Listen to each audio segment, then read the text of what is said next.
आज ही Doubtnut app download करें। Doubtnut पर होगा अब आपके सभी मैथ्स, केमिस्ट्री, फिजिक्स और बायोलॉजी डाउट्स का सफाया। बस अपने क्वेश्चन की फोटो खींचो, उसे क्रॉप करो और तुरंत वीडियो सोल्यूशन पाओ। Download now. इस क्वेश्चन में कहा गया है कि एक इक्विलेटरल प्रिज्म है, deviates a ray through 23 degree for two angle of incidence differing by 23 degree. तो हमें refracted index of the prism बताना है। ठीक है, यानी ये हमारा एक प्रिज्म दे रखा है, वो इक्विलेटरल प्रिज्म है, तो यानी एंगल ऑफ प्रिज्म हमारे पास 60 डिग्री है। ठीक है, इक्विलेटरल प्रिज्म था इसलिए हमारे पास एंगल ऑफ प्रिज्म यहाँ पे 60 डिग्री था। ठीक है, ये 60 डिग्री है, angle of prism A equals to 60 degree था। ठीक है, यहाँ से कोई इंसिडेंट रे ऑफ लाइट आ रही थी।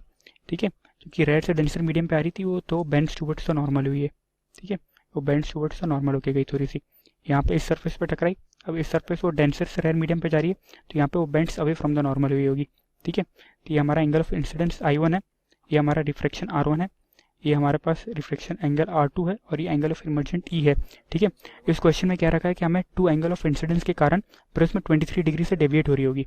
ठीक है, तो अगर प्रिज्म दो एंगल के कारण डेविएट हो रही होगी 23 डिग्री से, तो अगर वो एंगल ऑफ इंसिडेंस E से आ रही होगी तो ही वो I1 से इमर्ज करेगी और एंगल ऑफ डेविएशन दोबारा 23 डिग्री क्रिएट कर रही होगी। ठीक है, इसलिए हम E को हम I2 बोल लेते हैं। ठीक है, और वो दे रखा है दोनों angle of incidence differ by 23 degree, यानी I2 माइनस I1 की वैल्यू हमारे पास 23 डिग्री दे रखी है।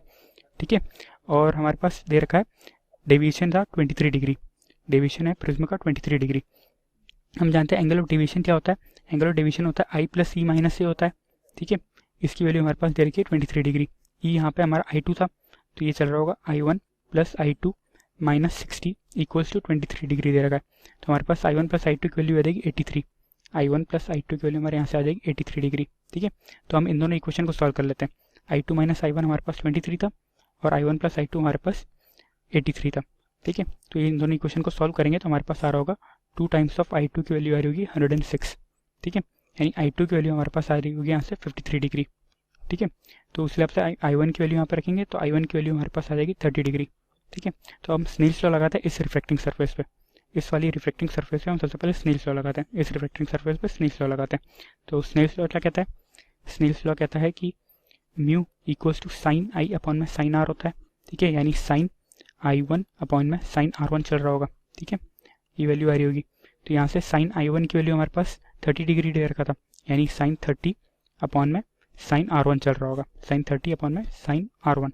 ठीक है, तो यहाँ से साइन R1 की वैल्यू आ जाएगी, साइन R1 की वैल्यू हमारे पास यहाँ से आ रही होगी साइन 30 यानी 1/2, तो ये चल रहा होगा 1/2 टाइम्स ऑफ म्यू।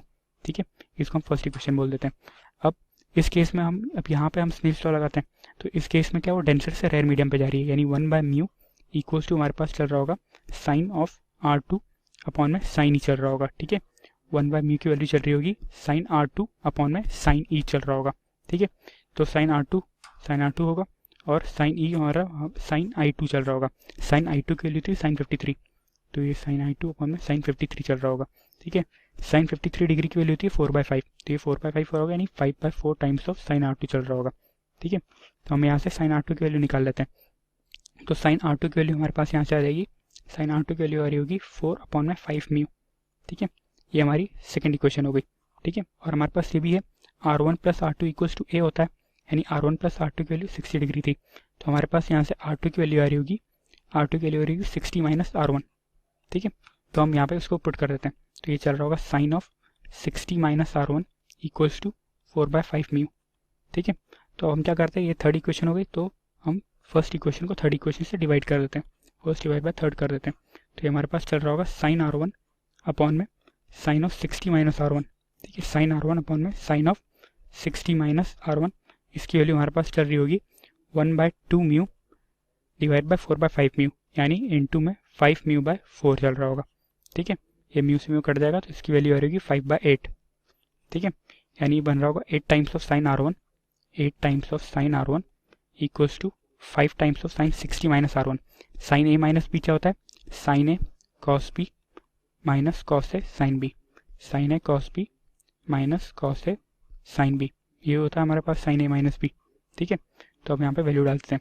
साइन 60 की वैल्यू होती है √3/2, साइन 60 की वैल्यू होती है √3/2, तो 5 इंटू √3/2 चल रहा था इंटू कॉस R1। ठीक है, माइनस कॉस 60 की वैल्यू होती है 1/2 इंटू साइन R1 चल रहा होता।